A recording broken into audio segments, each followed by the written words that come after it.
Bonjour à toutes et à tous. Je suis désolée de ne pas être parmi vous ce soir. Je suis en déplacement, mais très contente de pouvoir partager ces quelques mots avec vous, de manière à ouvrir un peu vos discussions de ce soir. Personnellement, quand j'ai créé ma première entreprise, c'était en 1993 et nous étions 30% de créatrices et probablement la seule en audiovisuel et c'était quand même peu. En 2022, qui sont les derniers chiffres que l'on a, le nombre de créatrices d'entreprises est en augmentation. Elle représente en effet 43,7% des créations d'entreprises. D'après une étude de France Active et de la Fédération bancaire française réalisée avec Opinion Noé et qui est parue en mars 2025, donc assez récemment, 59% des femmes jugent plus motivant d'être entrepreneur que salarié. C'est une progression de 11 points en un an. Mais malheureusement, le nombre de femmes qui sont prêtes à franchir le pas recule. Seule une sur cinq envisage de créer un jour sa propre entreprise, ce qui représente à peu près 6 points de moins qu'en 2024. Alors, y a-t-il un lien avec le goût du risque? Suivant la même étude, 34% des femmes ont peur d'échouer et 21% n'osent pas se lancer parce qu'elles n'ont pas confiance en elles. On dit souvent que quand un homme postule, avec 60% des compétences, il fonce, alors qu'une femme, souvent, elle attend d'avoir 100% des compétences. Ça, c'est probablement quelque chose que vous avez déjà entendu dire. Donc finalement, qu'est-ce que cela dit du goût du risque des femmes et des hommes et des différences? Alors la différence entre les hommes et les femmes en matière de goût du risque, c'est un sujet qui a été étudié en psychologie, en sociologie, en économie et en neurosciences. Donc on a un tout petit peu de matière, même si évidemment on peut toujours continuer à creuser. Et les études montrent que en moyenne, les hommes ont un goût du risque plus élevé que les femmes. Souvent, cela se vérifie dans des domaines comme la finance, où ils investissent de façon plus risquée, la conduite, où ils conduisent plus vite et ils ont plus d'infractions. Dans les sports extrêmes aussi, on sait que moins d'un parachutiste sur sept est une femme. La grande majorité des surfeurs sont des hommes. Et ils sont plus nombreux aussi à faire des paris, à se risquer sur des jeux de hasard. Et on en vient, et on vient de le voir, c'est aussi le cas de l'entrepreneuriat. Certaines recherches suggèrent des différences dans la structure ou l'activité de zones cérébrales liées notamment à la prise de décision, comme l'amygdale ou le cortex préfrontal. Il faut juste se souvenir, quand on entend ça, que le cerveau est plastique. On appelle cela la plasticité neuronale. L'exposition aux contextes sociaux, éducatifs et plus tard professionnels modifie la façon dont le cerveau évalue le risque. L'éducation, les normes sociales, l'histoire avec un grand H, l'inconscient collectif, tout ce qui découle de toutes nos habitudes font que, et on le remarque souvent, que les garçons sont souvent plus socialisés à être audacieux et compétitifs, alors que les filles, on les encourage plus à être prudentes et responsables. Il y a la pression sociale aussi. Les femmes peuvent être jugées plus sévèrement, pardon, pour des échecs ou des prises de risques et être perçues comme imprudentes, alors qu'un homme qui prend des risques, il est téméraire, il est admiré.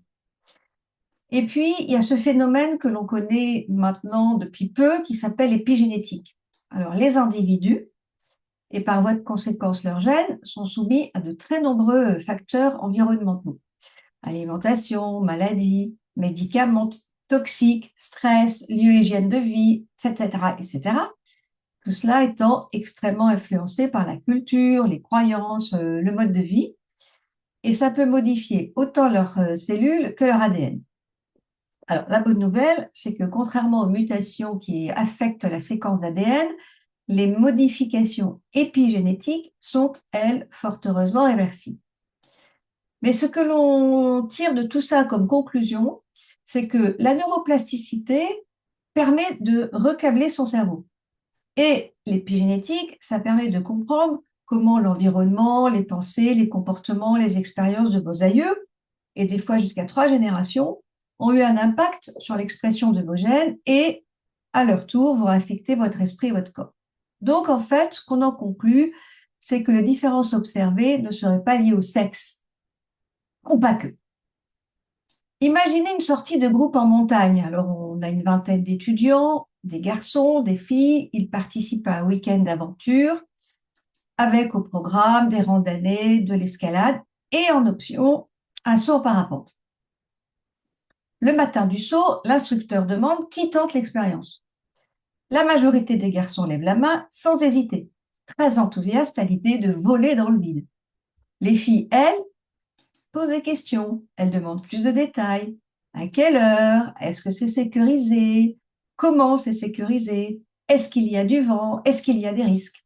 Finalement, la plupart des garçons sautent, y compris ceux d'ailleurs qui n'ont jamais fait de sport extrême. Parmi les filles, certaines se lancent, mais soit parce qu'elles en ont déjà fait, soit parce qu'elles ont bien écouté les consignes de sécurité et qu'elles se sont senties rassurées. Qu'est-ce que l'on constate généralement lors de ce type d'expérience?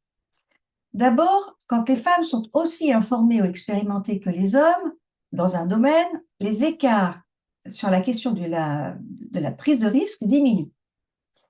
Les femmes prennent généralement moins de risques en groupe, alors que les hommes peuvent être encouragés par l'effet de groupe. Les femmes ne prennent pas moins de risques, mais elles en prennent différemment. Souvent, elles veulent comprendre, évaluer avant d'agir, alors que les garçons sont parfois plus motivés par l'adrénaline, le défi, et se posent moins de questions sur les conséquences. Il semblerait aussi que le contexte compte beaucoup.